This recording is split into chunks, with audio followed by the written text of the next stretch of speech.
With the passing of Bettiann Gardner, Chicago lost one of its icons. Most knew the trailblazer as a successful businesswoman and patron of the arts, but Terry Gardner knew her first as Mom. Mom was not someone you would easily forget. Mrs. Gardner died December 19th from complications from Alzheimer's disease. She was 93 years old.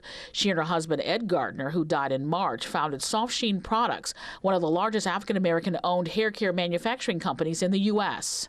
I think she in a very quiet way, she broke a lot of things down. From humble working-class roots, Bettiann Gardner was born and grew up in Chicago.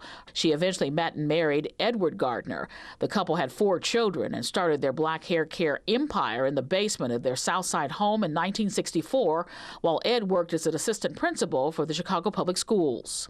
I guess we thought it was normal to have a business in your basement. With nearly 1,000 employees at its 87th Street headquarters, Bettiann Gardner and Soft Sheen helped redefine the beauty industry for people of color. The Gardners sold their company to cosmetics giant L'Oreal in 1998. But the history maker wasn't done leaving her mark. Bettiann Gardner and her husband bought a share of the Chicago Bulls in the 1980s, making her the first female co-owner of the team. She loved going to the games, and she and my dad, they rarely missed a game when they were able to go. In 1987, Gardner and her husband purchased and renovated the shuttered Avalon Theater, reopening it as the new Regal Theater.